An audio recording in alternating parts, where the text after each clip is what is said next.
All right. Hello, YouTube. It's Lion here with Hobbies of a Man once again, and today we are talking about manga. Now, today's manga review is going to be over Blade of the Immortal Volume 1. This is a really good title, and the actual book is really nice as well. So, Blade of the Immortal is written by Hiroaki Samura.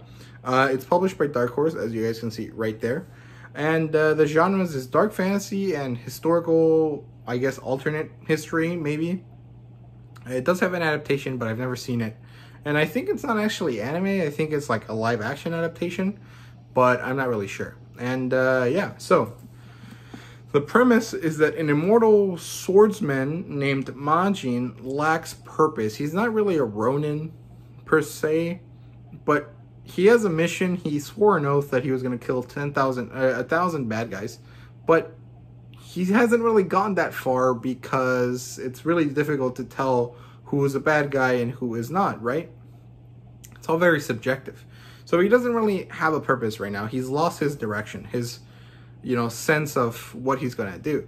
But his path crosses with this young girl, Rin, who's seeking revenge on the death of her family, and their realities link, their, lives join, and they have to go on this journey together.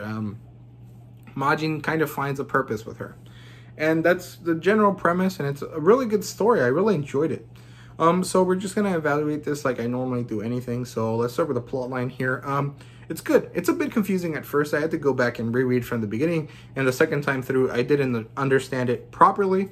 I guess the first time I read it, I was just not paying enough attention to like understand what was going on, and I guess that was on me, but it was a bit confusing. And sometimes the way that the art is, because this is a flipped manga, it's kind of difficult to tell where things are supposed to be going, but you find it eventually.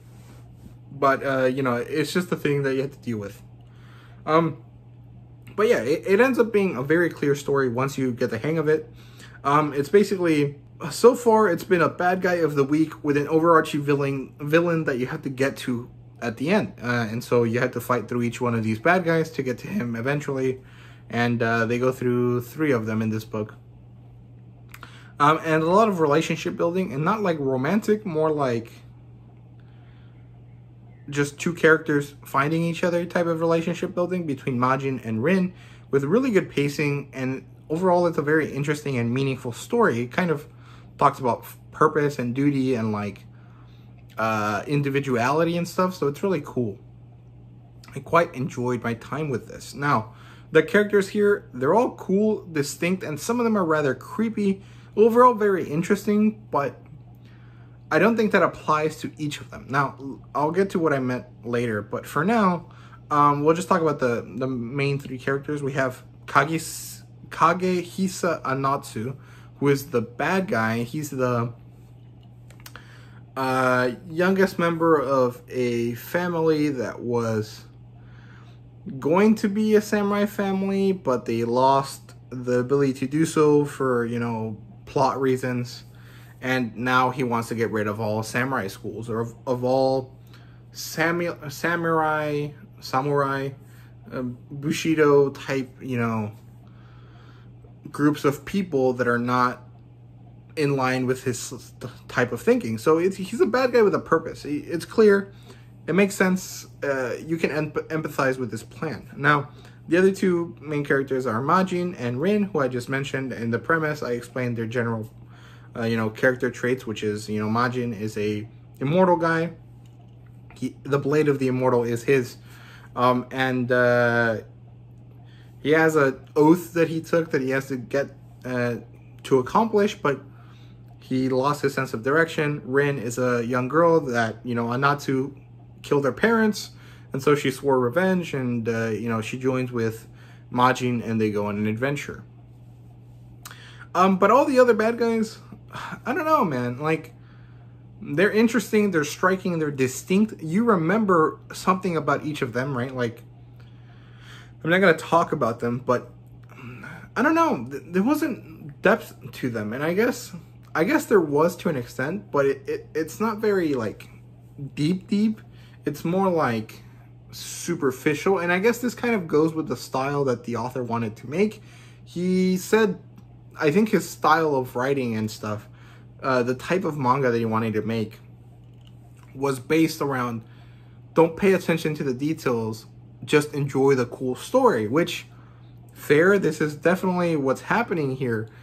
But I don't know, some of these characters are really distinct, and I would have liked to have more background on them, more understanding of their characters, because they were just really interesting looking, but they didn't have any depth, and that kind of sucks.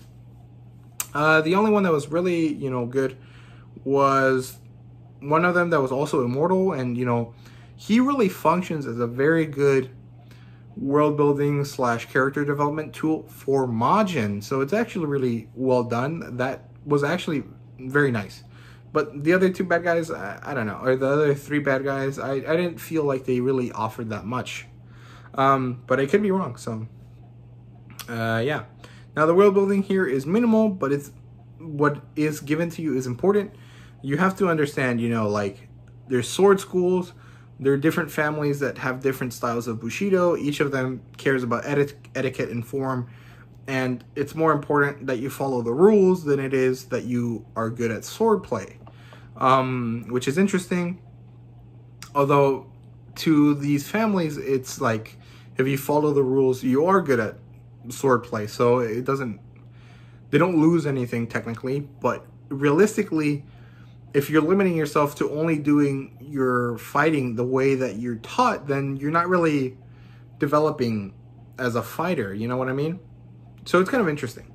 You know, we also got the development of the Immortal section, the thing that makes Majin immortal, which is interesting, but it's kind of odd. I think it's based on some sort of like Asian myth. I'm not aware of what the myth is, so I'm not really sure, but I would assume that that's what it's based on. But I don't know. Good enough world building. I enjoyed it. It was good. I could understand the style of the historical period that they're in, so I can't complain about anything. Now, the art here is really awesome, but the fact that they flipped it makes it a bit confusing sometimes. And sometimes it looks really awesome, but you have no clue what's going on. Like, the author, the mangaka, likes to end each chapter on a really cool double spread, which looks amazing. Like, don't get me wrong, they look super, super good. But you're sitting there staring at it, and you're like, what the hell is going on? And maybe that's just because I lack the patience, enough patience to really, you know, look at it properly. But look, like this. It looks really nice, but what the hell's going on? Okay, this one's actually pretty clear to understand, but some of them are, I'm just like, okay, you cut this guy, but what was the point of cutting him in that way? Besides it looking cool. I'm not really sure, but that might be a me problem again. But overall, really cool. Really enjoyed the art. I like the detailing. I like the pencil-y feel, like a lot more sketchy than what you're used to. Doesn't look as refined, but that actually adds a bit of interest to it. I really like it. But like I said, sometimes the fact that you had to flip it or that they had to cut it up and rearrange it does not work for me, and it's a little confusing. But overall, I mean, it's fine, I guess. It's all good. But if we ever get this in the original orientation, that would be super cool. But I don't think we will. I think the deluxe editions are not going to be flipped. So that kind of sucks. Or they're not going to be flipped back. So that kind of sucks, but, you know, beggars can't be choosers, I guess. Now, there's no actual fan service, but there is talk about, you know, sexual things. And some of it is actually not for fan service. It's more for like, yeah, this world is cruel and it sucks. You know, they talk about rape and stuff. So if you're not interested in that, maybe stay away from this, because, you know, I know for some people it can be really rough to read those types of things. So, you know, keep it in mind, I guess. Now, I recommend this for sure. I think it's a really good story. I really enjoy it, and I hope that, you know, you guys enjoy it too. And I can't think of any similar titles, but I guess there are some.